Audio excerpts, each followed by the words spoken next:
The average American has less than $400 for emergency needs. That is scary. That means that the average American does not have very good financial acumen and even less ability to understand and manage finances. My guest today, Lloyd Ross, is going to walk through how to set up a budget, how to set up your finances, how to invest in a way that you can accumulate wealth, even if you're starting with 10, 20, 30 bucks, right? Too many times people go to work every day, drive home, and expect something to change, and it won't. If you don't change your behaviors, you don't change your patterns, you don't change the way you view money. And my guest just talks about this in simple terms, in a way that everyone can understand. And if you are struggling with money, if you are struggling with your finances, if you're in debt, he has very simple steps to help you get out of debt. And what I love too is some of the analogies and the stories he tells really resonated with me, so I know they'll resonate with you. Enjoy this episode. Lloyd James Ross serves as the founder and director of Money Buys Happiness, LLC. I love that name. I just love that name. It's a prominent company specializing in financial education, coaching, and they have engaging events as well. With a remarkable track record of entrepreneurial success across various industries, Lloyd has attained the highest echelons in both network marketing and digital marketing. In fact, he is a celebrated 2 Comma Club award winner with ClickFunnels.com. That means that he's created a sales funnel that has generated over $1 million. And he holds the distinguished title of Legacy Club Millionaire with Isagenix LLC. Moreover, he's the author of Money Buys Happiness and recently published his new book, Become Time Rich, which launches by the time this podcast comes out. In fact, it will already be launched, so you can grab it where books are sold. He also has a podcast called Money Grows on Trees, and he's a seasoned international speaker giving inspiring keynote presentations all over the place. He is based in Australia, and right now I'd like to welcome him to the ThriveMore podcast. Lloyd, how are you doing? What's up, Roger? Thanks for having me on the show. Super excited to be here. And geez, I was thinking, I hope that guy shows up. He sounds pretty good. Hopefully he's ready to go. I want to give introductions for a living. I want to be one of those announcers. Yeah. On today's show. Yeah. Well, I love it. All right. So let's jump right into this. Because I know you're going to add a lot of value to me and to our audience. We're going to cover a wide range of topics today, but I want to start off with your origin story, because you were a lawyer and then you turned, you kind of made a pivot to become a financial educator. How'd that happen? Well, yeah, it sounds very simple that you just pivot around, but I took the long route. I took I don't think there's a smooth way to end up doing what you love to do. And so you can see on my wall here, if you're watching, I've got all my degrees that are actually on the wall. And I joke around saying that I feel like putting them on Facebook Marketplace and selling them saying never used. But I actually went to university. I had a misspent youth in acquiring these degrees, because back then there was no YouTube. There was no podcast, didn't exist. You couldn't just start a business from your phone or your house. You had to either go through a trade or to university. And back in the year 2000, that's what I did. I went to university. I did a pre-med degree, did an MBA, did a law degree, and then, as you mentioned, became a lawyer, got admitted. And my personality wasn't aligned with being a lawyer. And if I had have had a great mentor, I would have probably stayed in the industry, but I didn't. I got into property law, which was so boring that I had a personality clash with it effectively. So I went over to, actually got a job in Abu Dhabi, of all places. And it was for the Formula One Grand Prix circuit development. And so I'm about 23 years of age, and I grabbed this. What year would that have been? Because F1 is just blown up, was obviously. 2008. So okay, 2008. 2008. What I actually did was I left law, went to go into investment banking. Now I flew to Sydney, and just as I was in Sydney in August, Bear Stearns collapsed in the United States, and Lehman Brothers went broke, and the whole global financial crisis happened. And I'm trying to get into investment banking, and all the jobs evaporate, out from under me. So I thought, well, I can't get into that now. So what am I going to do? And so I ended up, getting this job in Abu Dhabi. The guy I knew to go and build this real estate. effectively become an assistant real estate development manager. And so that included me developing the residential projects, the Formula One circuit, the Ferrari World theme parks, the hotels. I mean, by all accounts, it was an incredible opportunity. And but I didn't even know where Abu Dhabi was. But I learned from Richard Branson in his book, Losing My Virginity. He says to say yes and then do it anyway, even if you don't know how. So I'm over there. I've got massive imposter syndrome because I have no idea what I'm about to do. But nonetheless, I knew it would work out because I have this notion in my head where it's not going to work out for any of us in the end. So it's not a happy ending for anyone. Yeah, we know how this movie ends. This movie ends, yeah. So I was like, you know what? Worst case scenario, I'm going to die when I'm 90 years. It doesn't really matter. So that's a nice mindset to have. But I went there, and the 3 or 4 years I was there, it was an incredible opportunity to develop the Formula One circuit. I mean, as far as jobs go, that was probably as good as I was going to get back then. But unfortunately, I also had a personality clash with that because I was commuting from Dubai to Abu Dhabi, which is about, 2 hours one way and 2 hours back. And eventually I just got tired of that. I started asking myself questions like, is this what I was put on earth to do? Is there something else for me? Is this what I was destined to do? Is this, is this really me? And those conversations they started to get louder and louder and louder. And I remember I would drive to work and I would put on, back then there weren't podcasts, so it was audiobooks. And I slip on the audiobook, The 4-Hour Workweek by Tim Ferriss. And that's when I just was like shifted to do something about my situation. And I realized I had a choice, but thankfully, and the reason why I have a book called Money Buys Happiness, I had saved up enough money then. And I recall that I really needed to make the jump and resign from my 9-to-5 job. And that's not an easy thing to do.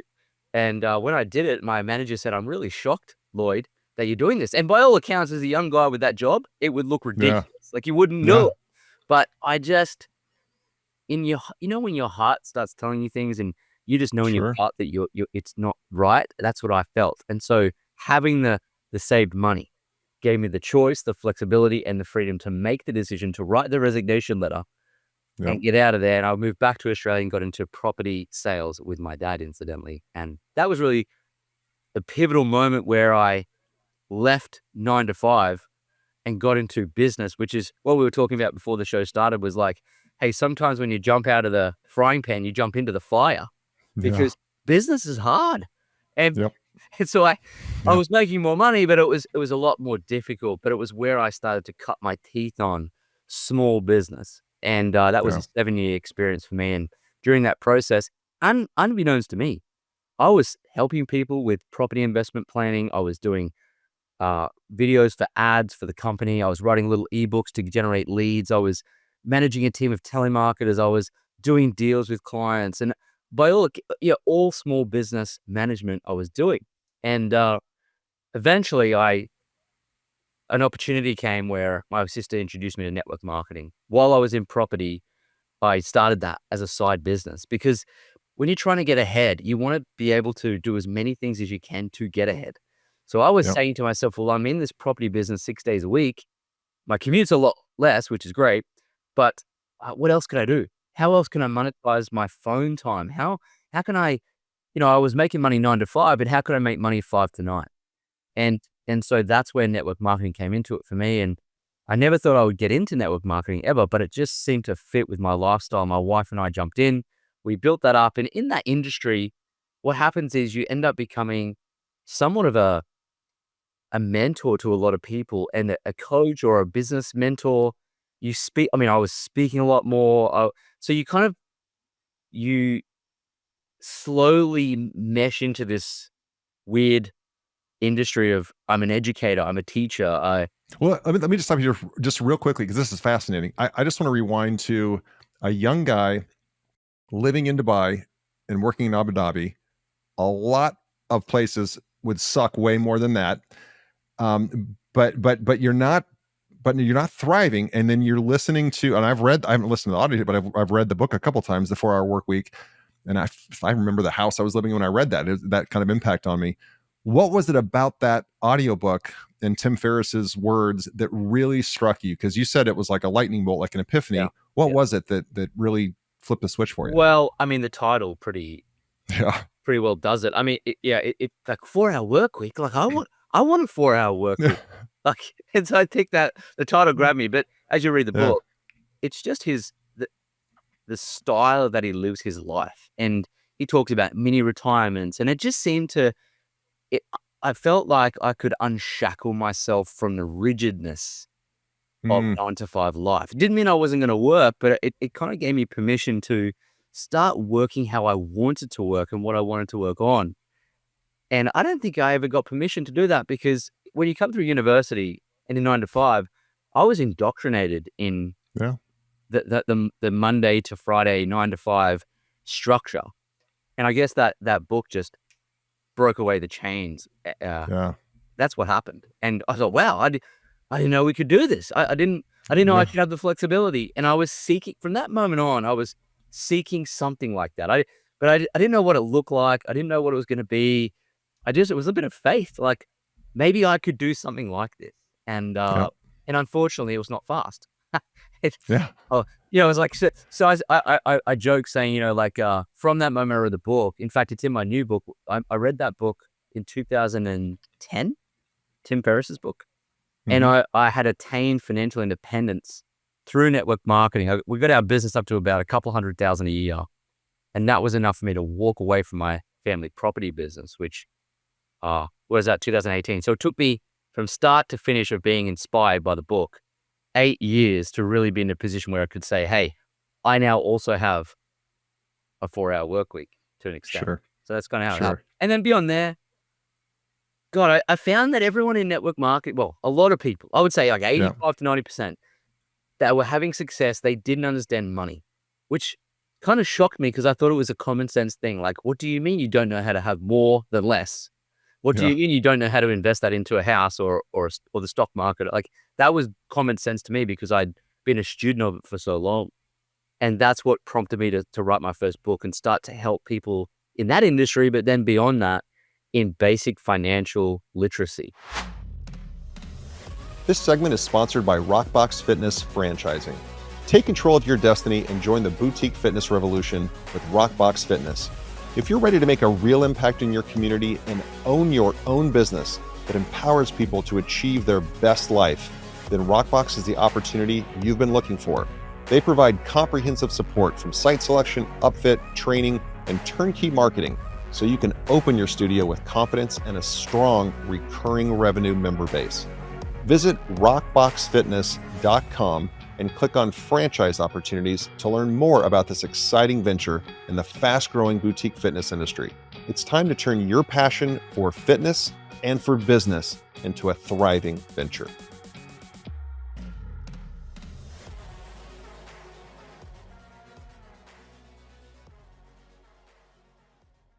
Talk to me and the audience, if you could, about your first book, Money Buys Happiness. And I love the title. I love that. What and I have to tell you, just a side note, like, people say, money doesn't buy happiness. That's true. But I'll tell you what it does is it drives you right up to the front door of it. It puts you right to the front door, and then it's just your job to open that door. But Yes. money gives you options. It gives you that feeling of, when you have debt and you're living paycheck to paycheck, or even, quarter to quarter, it to me, like, you just can't breathe. Like, for me, Yes. I couldn't breathe, and like you said, I didn't know what it was, but I knew what it wasn't. Yeah. And I had a clear picture of what I didn't want. Yes. And I think I moved away from that Yeah. more than moved towards entrepreneurship, because I knew what I didn't want. Yep. Um, I would agree yeah. with you, So by the way. yeah, Same. yeah, Yeah, I'm an away guy. Like, it's my away energy. The pain of not having money is so much greater than the pain of getting it. Truly. yep, Like, you're going to yeah. experience pain either way. You may as well just experience the pain and have it, than Choose experience your pain. hard, right? Choose your Yeah, hard. choose your Yeah, hard. But it's very yeah, difficult. It's very difficult to thrive in any respect when you don't have money. And my dad often jokes. He said, it's not everything, but it's right up there with oxygen.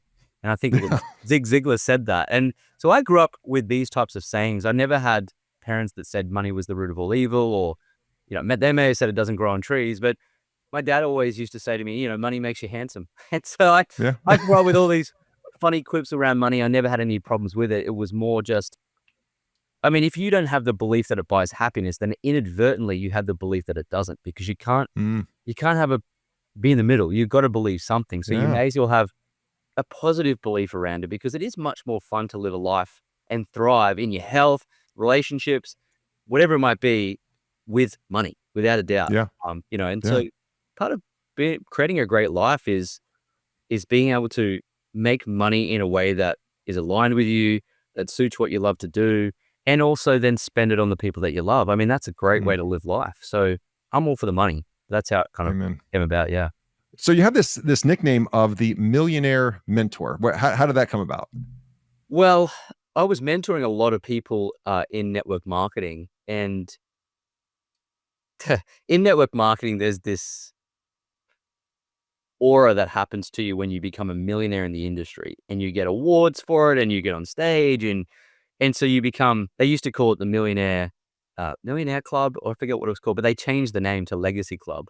And I was always excited to be a millionaire. And when you get an award for it in an industry, it's kind of cool. But then I Yeah. just, because there were so many people I was helping in that industry, that's just how it came about, because we were officially titled millionaires, or in the millionaire club of the company. So I was just mentoring Yeah. a lot of people, and that's just how it developed. But I mean, yeah, it's kind of fun, but So what would you say then, as a mentor, yeah. you have probably gotten advice along the way, and you've talked about your dad and his positive view of money, and money is not evil. It can do a lot of positive things. What's some advice that you got that really has stuck with you? When it comes to money, Yeah. Yeah. I got a lot of my advice. No, I think there's people that make the mistake thinking that if they read my books or listen to this, they may think that my parents at some point sat me down and taught me all these incredible money principles. But it didn't happen like that at all. I never got those lessons like that. And what I tried to do was model success in any way I could from everybody around me, not just my parents. But I think the subconscious in me has been programmed a little bit by my mom.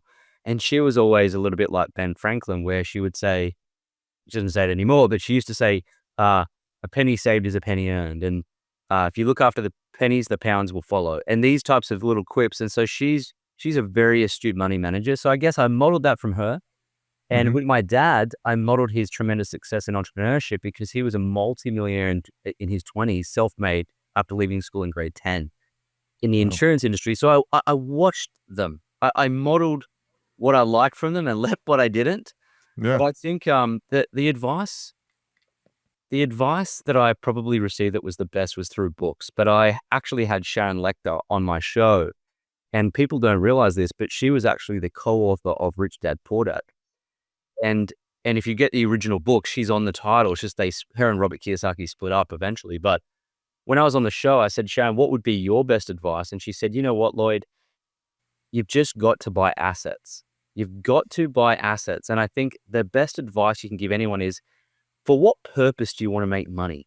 And if the purpose isn't to buy assets, to give you cash flow, to get your time back, then what the heck is it for if it's not to develop time freedom? And I think that was the Yeah. best advice I realized through reading books, watching people. They saved, they bought assets that produced cash flow, and that gave them tremendous freedom and choice. And I think that's the best advice I probably ever received. I want to double click on that because, oh god, that sounds like such a corporate term, double click, right? But and I left that life 8 years ago. But what you just said there, and most people are going to hear that. A lot of people will hear that and not really understand what you just said, Mm. and it deserves a little more attention. Where an asset, by definition, is something that kicks off free cash, Yeah. right? It kicks off free cash, Yeah. and a liability is something that you have to continue to fund. And I think so many people, especially in America, buying a home is the American dream.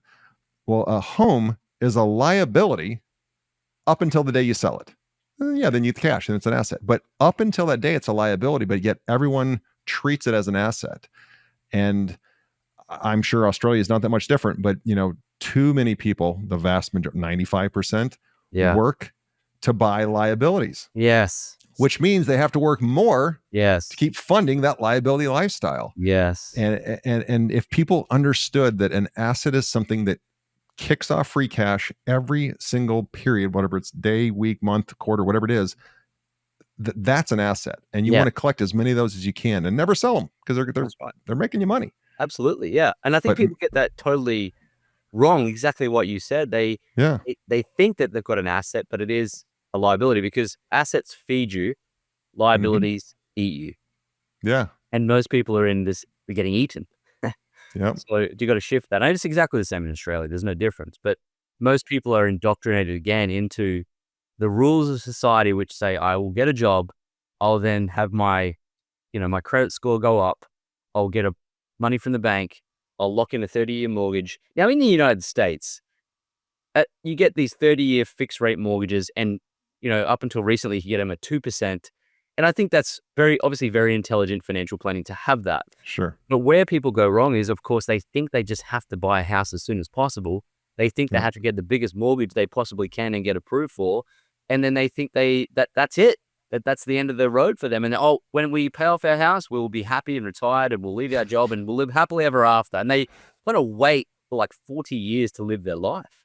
Yeah. And I guess I saw the writing on the wall at a fairly young age, and I thought, I don't know whether I want to sign up for that class. So I tried to do things unconventionally. Like, we don't actually own our place that we live in, which we could easily. I mean, I could probably buy this. I'll buy it for cash, but I just thought that the money would be more useful if I had it and I could deploy it into buying assets that grew better, produce better cash flow, but most importantly, could build an enterprise or a vehicle that got me out of 9 to 5. Like, tell me a better way to spend money than to get out of, I think personally, this grind of 9 to 5 that I was in. And that's kind of what I use money for and continue to do. Yeah. Yeah. Somebody made a post. I think I just read this a month ago or so, that it's not your 9 to 5 that's killing you. It's what you do with your 5 to 9, or not doing with your 5 to 9. That sounds like Alex from Rosie. That, yeah. I think that probably was from Rosie. Yeah. And from the gym industry, I used to work with him back in 2017. So really? I love the guy. Yeah, he's awesome. Yeah, there you go. Yeah. Far out. There are people listening to this that are in a 9 to 5, or hell, they're even entrepreneurs, but they're taking their cash and they're buying liabilities, and they've gotten themselves into a position where they haven't made the best financial decisions. As a financial educator, as a coach, what are some of the first 2 or 3 steps, action items you would instruct them to do to start working their way out of that? Yeah, what a great question. Well, they have to know straight away that it's not too late, and there's no perfect time to become financially literate and financially independent. Today is the day, right? Like, if you're going to take a stand right now. Like, today's the day I'm going to become financially literate and move towards financial freedom. So it's like a decision. No matter what sort of sticky situation you're in. I've had students come through before where they've got $80,000 worth of high interest credit card debt. They've got all these liabilities. They don't have extra income. They've got partners that don't talk to them about money. By all accounts, it's a real problem. And the way out of that is pretty much the same for most people. So whoever's listening to this is what I would suggest in a couple of steps that you do to start moving yourself towards freedom. Well, certainly financial peace, because a lot of people are in financial crisis. And so I would say towards financial peace is, 1, you've got to do an audit of your accounts, which means if you don't know where you are, then you can't make any measured steps to get out of it. And so I tell my students, or I teach them incidentally, to do an audit, which includes going through your bank statements and really understanding what your assets are, what your liabilities are, what your actual income is cash flow wise, and what your outgoings are every month. And your bank account will show it. And the reason people don't want to do that is because when they look at their bank statement, it's a personal development journey by itself. They're like, it's like looking in the mirror at all your sins of what you've done with your money, and people don't want to see it. They don't want to look at it. Yeah. And so that first step can be challenging. It's like, oh my God, I've got to look at it now. And when you look at it, you must go down it and start ticking off and crossing out all the things that you really don't need. Because what happens to us all is we slowly get cooked in a pot of entitlement. And we don't realize we're entitled until we're like the proverbial frog in the pot that boils over time, but as soon as you chuck it in there and it's already hot, it jumps straight out. So if you were to be thrown into your financial situation green, you would be like, it's hot, get me out. But because you slowly boiled yourself over time with, I need this, I deserve this, I worked hard, I need, and this need, I want, this entitlement has caught up to a lot of people. So I'd say draw a line in the sand, put a stake in the ground and say, that's it. I'm no longer entitled. What am I going to get rid of from my life? And so it's a change of behavior, because at the end of the day, all your money is a byproduct of your daily behavior. And so if you can go through and cross out all the things you don't need anymore, and it's brutal. It's a little bit like when you go and you throw out your clothes. You know, when you go in Yeah. every 6 to 12 months, you look at your wardrobe and you Sure. say, I need to get rid, and you feel like the clothes have feelings. You're like, oh, I love this shit. And so you get emotionally attached to this thing. It's the Sure. same with like when you go to, I've got to delete my Amazon app. Or I can't have Uber Eats. So it's a very emotional thing to get rid of these things because it's a shift in behavior. And most people hate changing. It Yeah. sucks. So that's the first step. You've got to do it. Once you're done, you'll feel like it's a cleansing experience. It's a minimalist approach to life, and it feels great. So that's the Yeah. first step. The second step is when you find that free cash flow that you're creating by cutting your costs, the objective then is to, if you can, pay down any high interest debt. Start with the highest interest credit card debt you have first and Yep. slowly make your way down. I think Dave Ramsey talks about snowballing that away over time. Mhm. And if you don't have any debt, congratulations. You're one of the very few people in the world that doesn't. But that's when you've got to start investing. And what you can do is, particularly if you're in the States, you would max out your IRA. Like in the United States, you can put in $6,000 to $7,000 every year into a tax effective account and select assets of your own choosing. So let's say it's stocks, or it might be an index fund, the S&P 500, something like that. You would put your first 6,000 to 7,000 every year into that IRA, that Roth IRA. And just by doing that, if you just did that the next 20 years, you're going to build tremendous amounts of wealth. Like you will. So I think they're the two simplest steps. Beyond the next step, the third one, it's not for everybody, but I highly encourage it. I think in this day and age, you almost can't get away without having it. So it would be to develop that 5 to 9 that you spoke about. So yes, you've got your 9 to 5, but hey, the 5 to 9, what is it? Is it affiliate marketing? Is it network marketing? Is it Ubering? Is it babysitting dogs? My wife makes like thousands of dollars looking after dogs. Is it DoorDash? Like, what is this side thing? A business? What is it that you're doing with your phone and your time and the internet and AI now? It's so simple to use things like ChatGPT to craft content. And so what are you doing with that 5 to 9? Because an extra, $500 a week, an extra $1,000 a month even, if you're putting that away into assets, you can compound that to $1 million if invested correctly, but you've got to develop the cash first. And I just don't Yep. think people realize what it takes to build wealth, and it takes everything you've got. So the 3 steps would be, do your audit today. The second step would be max out your IRA with that extra cash you're finding every single year. Don't touch it. Don't rob the account. And the third step would be get a 5 to 9, get a side hustle, and Yep. don't just play with it like a hobby. Get after it, get amongst it, and really build that thing to like 1,000 a month, 5,000 a month. Go after it. Sacrifice your time today over the short to medium term to have this freedom in life you want in the long term. That's what I would do with 3 things. Thank you. That was wonderful. And honestly, the audit, I've never heard it explained that way. I really appreciate your viewpoint on it's looking in the mirror naked and having to stare at everything you don't like, because that bank statement doesn't lie. It's data and it doesn't lie. And we do get emotionally connected to, man, I bust my butt at work. I deserve those $30 DoorDash sub sandwiches, that I could drive and get for $8.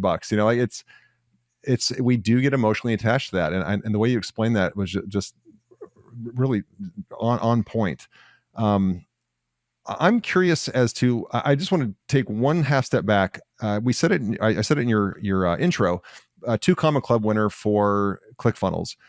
Russell Brunson, I've read all his books. I'm actually rereading the whatever the expert secrets right now for like the Great fourth book. or fifth time, right? Yeah, like that's like the fifth time I read it.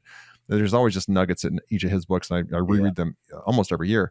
But his whole thing is you're one funnel away. Well, let's be honest. 99.5% of the people that have ClickFunnels accounts aren't going to make $1 million out of their funnels. Yeah. What do you attribute to getting a 2 Comma Club award and actually honing your funnel to, like, that doesn't happen by accident, man. That is a lot of A/B testing. That is a lot of tweaking. How did you get it there? It's a great question. I was actually just in Las Vegas last week or 2 weeks ago for the ClickFunnels event. Yeah. I always had this desire to get a 2 Comma Club award. It looked really cool. It was on my vision board for a long time, but like you, I was like, well, I might be one funnel away and I've read all the books, but how do I do this? And the biggest mistake I made was, and a lot of entrepreneurs make this mistake, and I was making it for a long time, is that you have this paradigm or this belief that you have to do everything. That unless you build the funnel and you do the ads and you do this, you're not a true entrepreneur. Or, like, I have to know everything before I do it. I have to do every part of the business. And I read this great book by Dan Sullivan called Who, Not How. And rather than ask yourself the question, how do I build this funnel? How do I do this? How do I want to? The question is, who do I need to do this for me? And it's such a big shift in how to make money and have success, is who, not how. So what happened to me was I was approached by a guy. I had success in network marketing and by all accounts in money and finance and investing. So I was probably a target for someone who wanted to work with me. So I became an attractive character, and I attracted the opportunity where a young guy who was actually the son of one of my friends, who I was doing a testimonial for my friend one day in this little cafeteria studio where his son was running it, and his son was doing all his marketing for him and so forth. And I was doing this spoken testimony on camera. And because I had done so much public speaking and communication work, I was just on the spot, off the cuff, bang, bang, bang, bang. And he saw that and he went, "Hey, Lloyd, if I could show you how to put $1 into Facebook ads and get $5 back, would that be of value to you?" And he pitched me like that on the spot. Unbeknownst to him, I was looking for someone to kind of like help me scale and grow my knowledge base. So immediately I said, yes, I'm open to a meeting. So I came back there, the cafe, the following week and had a meeting. He said, look, I know how to build sales funnels. I know how to build a book funnel. I know how to do this and this and this. I feel like I can work with you to bring out some cool stuff. So he actually approached me and I was like, this sounds epic. And I'd already had the business. I had financial independence already, but I like to build things with people and I like to see what's behind door number 3 and door number 4. Yeah. And so I said, okay, let's do it. So I had to write a book. In fact, my first book was called Money Grows on Trees, and it's a very little book. And we launched this sales funnel with the book, a little course around financial education, and we just did it. But we didn't have expectations of becoming a 2 Comma Club award when I didn't know I was going to make millions of dollars doing it. We just wanted to test out and do it. And he was 19 or 20 at the time. And so he didn't have the money, but he had the ideas and the skills, and I had the money and the network. And so we had this great collaboration where we did it. And what was really funny was we ended up making about $5,000 a month. And that was it. And I was like, this is fun. And he said, I've been doing more research. We have to scale the ads, we have to have a more of a high ticket offer. I was like, what's a high ticket offer? And he said, well, it's where you coach people and mentor. I said, well, I can do that. I don't know what it looks like from a product standpoint, but I definitely do that. So let me see what I can conjure up.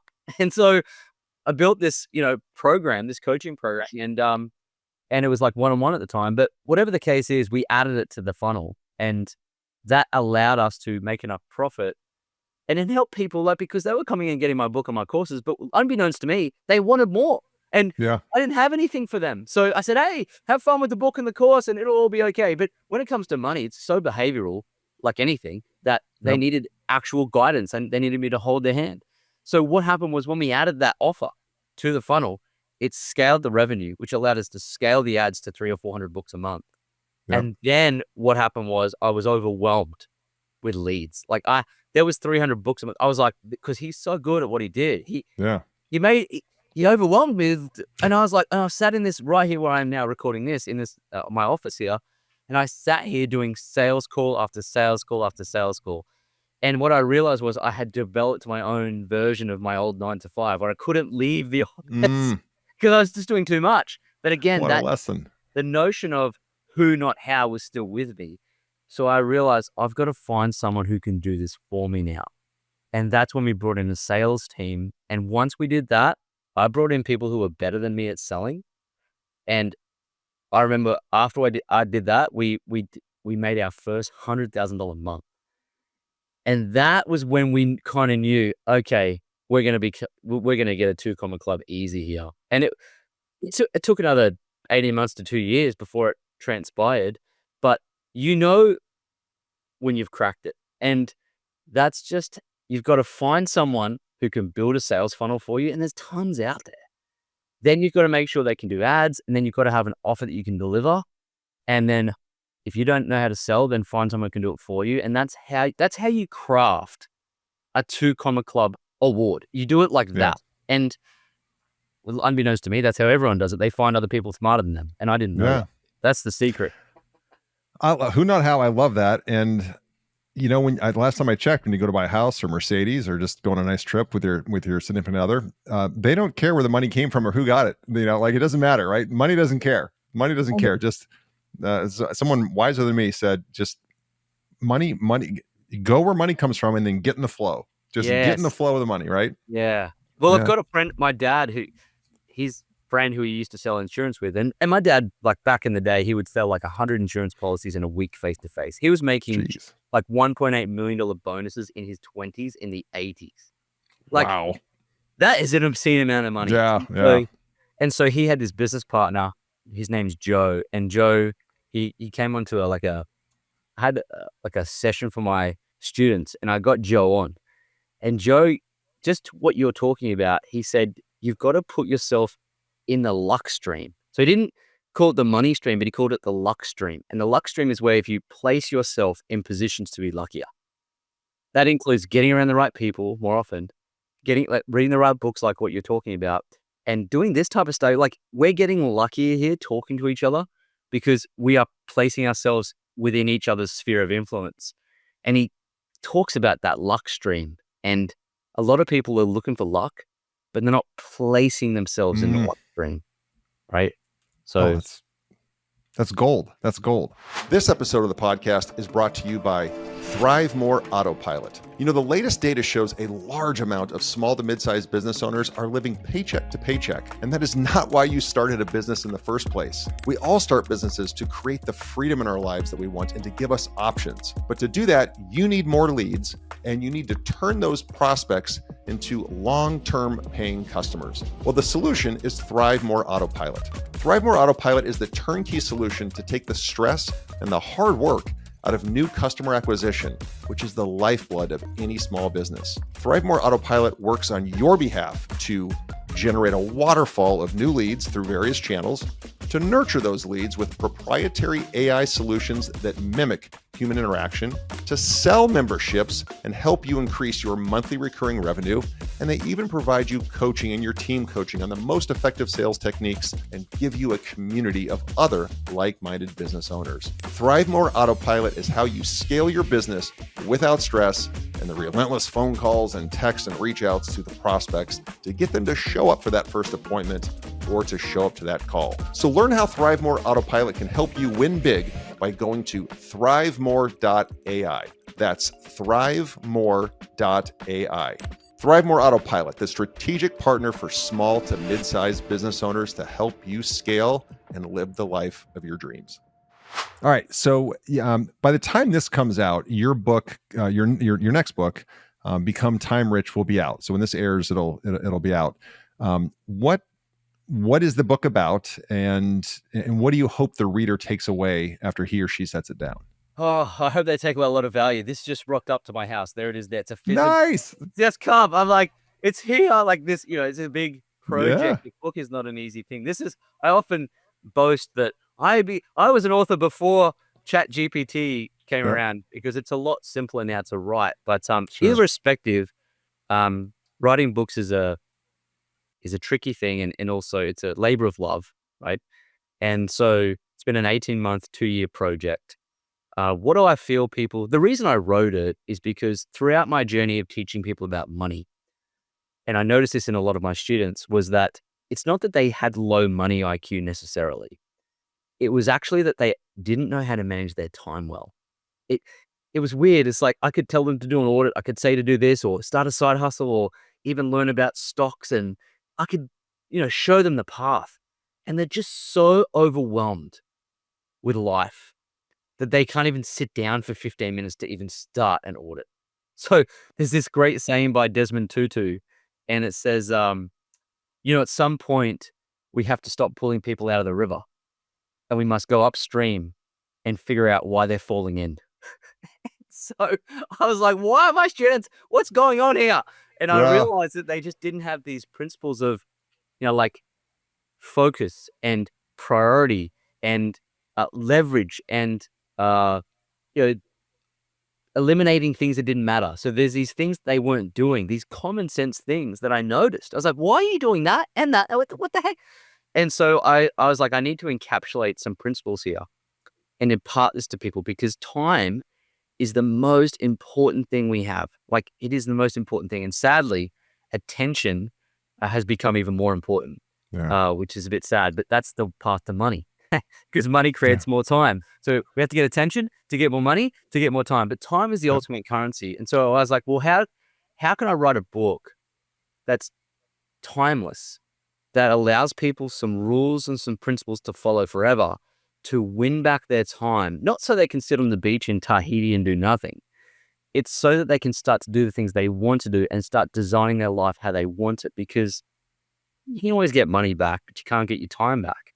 And so I really thought this is a timely book for 2025 because there is a lot of money around. And by all accounts, there are people who are super successful, but it's this thing called the beach house paradox. And it's where a multimillionaire, super successful, buys a beach house to spend time there with his family or her family, and is so busy still making the money that afforded that they have no time to actually enjoy the beach house. So the whole idea of this book is to actually show people how to certainly get a beach house, but how to enjoy the beach house on a daily basis. So it's for everyone. It's for anyone. That's why it's called Become Time Rich, not Time Rich. Because we're always we want to become more time rich as we go. And back to the original story of the 4-hour work week, I think outside of money, it wasn't about money. And I'm sure it's not about money for you either. And a lot of our listeners, it's about time freedom. That's really at the heart of what we all want when we start a side hustle. It's what we all want when we buy assets. We want that time. And so I think I've become a master of focusing on time creation. So like time alchemy, because I look at my diary now and it's exactly how I want it. My life is pretty close to how I've always envisioned it and wanted it. And I think that makes me wealthier and richer than a lot of people with a ton of money. And I think that's what I want to impart in the book. And that's why I wrote it. And that when you held it up, beautiful hardcover, by the way, that is not a small book. Like you put some effort into that sucker, That's not man. a small book. And you want to know a secret, Roger? Yeah. This is entrepreneurship, okay? So this is the first cover ever, and I printed it out the other day. And what's interesting is you don't get your books very quickly from the public for anyone. You have to. Yeah. So this is actually the jacket, and inside is a completely different book. But I had to print the cover to get some marketing going. So right now, though, this is not there, but that's the book cover. So that's awesome. I love it. I love it. That's ingenuity, man. That's ingenuity. Well, I always ask every guest, because I'm a huge reader and I believe that leaders are readers. And I've certainly, I've come to enjoy reading just immensely versus when I was made to read, as a younger person. In fact, I just finished an 1,100 page biography of Winston Churchill, which was just amazing. Dude, that guy was amazing. Yeah. Amazing. Like he's my new hero. Yeah. But what is a book that you've read? You've said the 4-hour work week. So we're going to put a pin in that and know that is already one of your recommendations. Yeah. What would be another recommendation, especially on the topic we were talking about today? Becoming time rich and building wealth and the steps you need to do that. And I love the audit and that stare in the mirror. What's a book that you would recommend to the audience if they need to kind of turn the ship around and start their own journey? It's a really good question. In fact, if I just Yeah. tilt my camera up there, you'll be able to see some of my books Oh there. yeah, there we go. Like that's before I started getting them on Kindle. So I'm I love like it. you. I'm a real avid reader, and I think it was Cody Sanchez that said, if you can spend your money to steal someone else's 10,000 hours, do it. And that's Yeah. what you do when you read a book. You're effectively extracting incredible information from people who have lived an entire life in that area, and you're doing it in a few days. And so it's Yeah. a wonderful way to accelerate your knowledge and understanding of the world. So I've always been an avid reader too. And I think the one book I really this is probably an unknown book. It's very popular, I think, in the right circles, but it's very unknown. A book that really changed my trajectory when it came to my approach to wealth, my approach to how to live a minimalist life, how to invest. It was a penny drop moment for me in terms of, that's how you approach investing and buying assets. And it's it's a biography by Alice Schroeder. Her name is Alice Schroeder, and it's called The Snowball. Hmm. And what it is, it's a biography of Warren Buffett's life, and it's a very unknown biography, Yeah. but he's one of the most successful people ever. Not because he's been one of the richest guys in the world for a very long time, but just living a successful life, because he's one of the few people that has made billions and billions, and it never changed how he lived his life. In fact, he's always been a master of time management and how to protect his time. And so he's got great friends. He's got people who love him. He loves what he does. He says he tap dances to work. And so that book, there's so many life lessons and money lessons that are deep seated, that are now ingrained in my subconscious. And I think I remember one day, because I didn't want to buy real estate assets in Dubai, because you can't, because it's like 99-year leases. And I didn't want to chain myself to a mortgage at such a young age, because I want to have flexibility. So I thought, well, what assets will I buy? And so I remember I was in the airport, and that's a wonderful place to buy books, in the airport. Like, what a great place. And so I picked up this book and I thought, oh, this guy, he knows about these things called stocks. But I got to tell you, if I didn't read that book at that age, like, we have a multi-million-dollar share portfolio now, and I own a piece of Warren Buffett's company, Berkshire Hathaway, and it's a game changer. And so I think for your listeners, that's a great book to start off your investing journey. But most importantly, how to live a great, juicy life when you do get wealthy as well. So many times, I've read that book 5 times. Yeah. It's one of my favorites. Thank you for the recommendation, and we'll put that in the show notes for the listeners and myself too. That what you said was more mindset than how to build wealth, right? Because his mindset, like, I don't know if I've ever seen Warren Buffett, and he probably controls some of the media that that is released of him. But man, I've never seen him in a bad mood. Never seen the guy in a bad mood, and lives in a very modest house, drives a Cadillac, not a exotic car, and just a happy dude, man. A happy dude. Yeah. Agreed. 2 last questions before we have you share where people can find you and even engage with your courses and such. I love to ask this question because I think it's just a pure question. If we fast forward, you said at the beginning of the podcast, we know how this movie ends, right? We know how this ends for all of us. So when it finally does eventually end, and hopefully that's a long, long time from now, but when it does, Lloyd, if there's a loved one that's at your funeral reading your eulogy, and they can only choose 3 words, and it doesn't have to make a sentence or a cute phrase or anything, but just 3 words that are descriptors of you and the impact you had on them, and hopefully everyone else that's there at your funeral. What 3 words do you hope they choose to describe you? What a great question. No one's ever asked me that question before. Deep thinking. Well,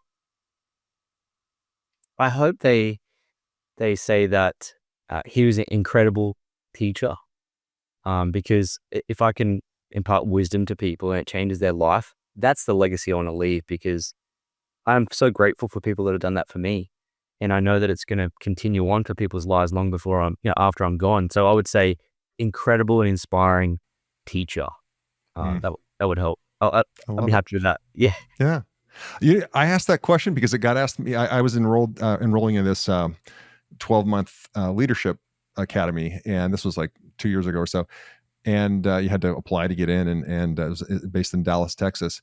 And they asked that question. And I think it was just one of their questions, but I got off the phone and I thought, well, holy smokes, those 3 words are what I should focus my entire day on every day. Like if those are the 3 words, then are my actions, my decisions lining up with those 3 words? Because it really takes it down to the essence, doesn't it? Like, I know how this is going to end. What, as you said, what is my legacy? What are the ripples from my wake that I'm going to leave? So I think that question is so powerful. Yeah, it is. It reminds me of Charlie Munger, who, if people don't know, that was Warren Buffett's business partner for a very long time. One of the wisest guys who's ever been around. And he says that the way to live a great life is to write your eulogy and then act accordingly. And so it would be exactly what you just did then, which is great. Donald Miller, Story Brand Marketing, same thing. Have this thing called Hero on a Mission, and you do, and you write, you decide how many years you have left, and then you write your eulogy. And I've done that, and I'm telling you, that is a humbling thing to do, and it starts to get your priorities straight pretty quickly. And I'll stray from it, and then I'll read it and go, ooh, I need to come back here. I need to come back to center here. Yeah. I love that. Well, hey, most important question though. Most important question is, where can people find you, follow you, get in touch with you, be part of your journey? All of that. Yeah, cool. Great question. Well, I mean, I'm on social media. I'm easy to find. My Instagram handle would be the best. It's at Lloyd James Ross.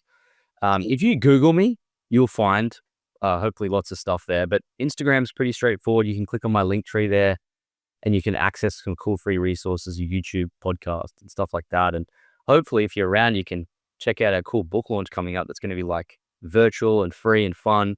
So that's coming up. But that's the best way to find me is Instagram. Okay. Yeah. Super cool. Cool. Man, I've thoroughly enjoyed this. Like, this has just been like a coffee, like a fireside chat, man. This has been really fun. Yeah, it's been fantastic. I really, I looked forward to it, but you and I are cut from the same cloth. And so I really enjoyed it too. I mean, I loved it. So thanks for having me on the show. Appreciate it. Oh my gosh. My pleasure. Thank you for tuning in to the ThriveMore podcast. Don't forget to take a look at the show notes for any of the resources that we mentioned during the podcast. And if you haven't already, be sure to hit the subscribe button and turn on your notifications so you have access to the latest and the greatest. You can connect with me on any of the socials at Real Roger Martin. And be sure to check out our website, ThriveMoreBrands.com. There you'll find information on the brands we support and information on franchising. Thanks again for tuning in.